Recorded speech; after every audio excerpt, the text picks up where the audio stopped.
In this video, I will be telling you about riding motorcycles in Algeria.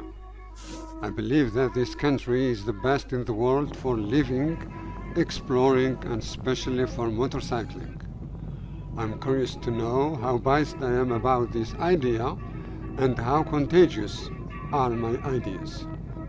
To put you in context, imagine standing at the edge of the Mediterranean, the salt air of the Algiers coastline hitting your helmet, knowing that ahead of you lies 2.38 million square kilometers of the most diverse terrain on the African continent. To ride a motorcycle in Algeria is not merely to take a trip, it's to navigate a land of such immense scale that it challenges a rider's perception of distance. From the northern cliffs to the southern deep desert, a single journey spans over 2,000 kilometers, crossing through climate zones that shift from alpine snow to Saharan heat in the span of a single day's ride.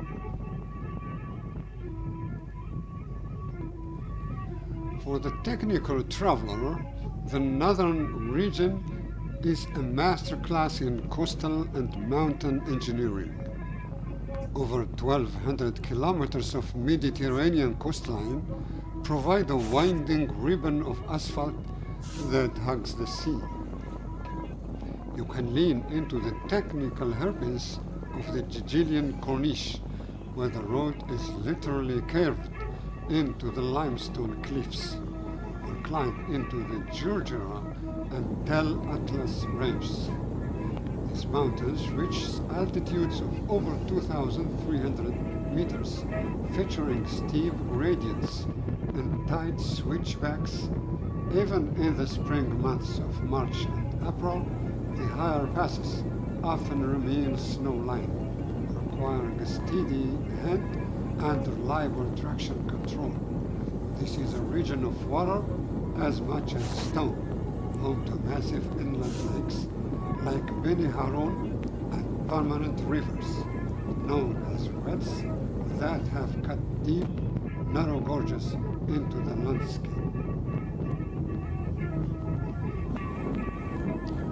Logistically, the country offers a unique advantage for the long-distance tourer: a world-class fuel infrastructure. The national network, managed by Naftal, is surprisingly dense.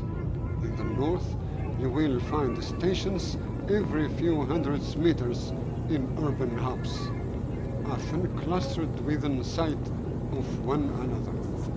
Even on the massive national one, the north-south highway that serves as the country's central artery, the gap between stations rarely exceeds 50 kilometers.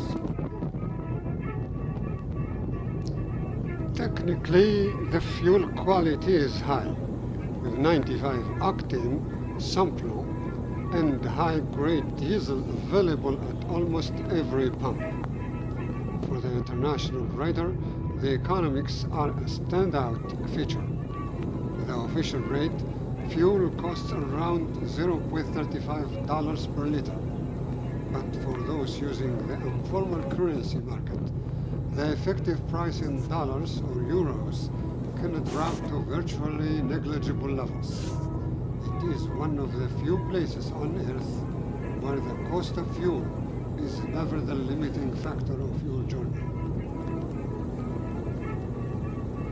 As you push south past the Saharan Atlas, the environment transitions into the high plateaus, a vast semi-arid steppes where the horizon finally opens up. This is where the true wilderness begins. In Algeria, off-road isn't a designated park. It is a frontier of untouched terrain. For the adventure rider, in a tour sport or enduro machine, the freedom is absolute. Much of the interior is a wild landscape of gravel plains, volcanic plateaus, and dry wadis. If you desire to leave the asphalt, you can forge your own track across the sand, navigating the massive domes of the Great Irks without a fence or a keep out sign in sight. The wilderness here is vibrant and unmanaged.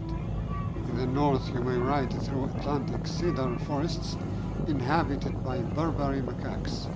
In the south, the flora and fauna are built for survival. You might spot a Dorcas gazelle or even the rare Saharan cheetah among the volcanic rocks of the Hogar. This is a landscape where life persists in extreme conditions, from hardy desert shrubs to the green wild watermelons that dot the crimson sands of the Tetrad.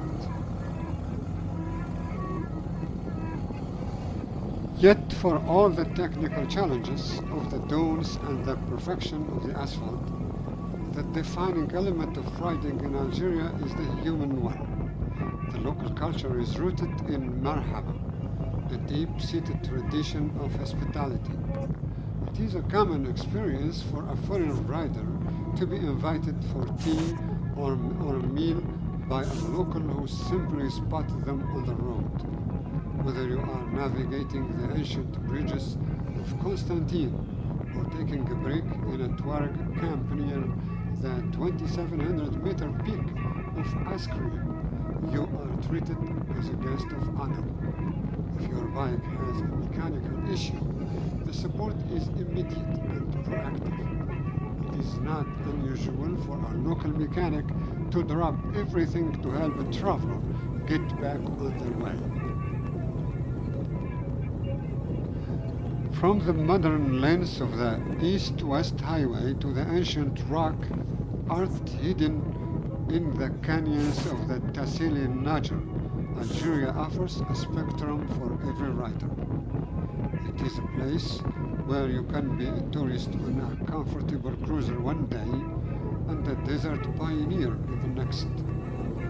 As the rest of the world becomes more regulated and predictable, the open tracks and welcoming spirit of Algeria remain a testament to the enduring call of the horizon.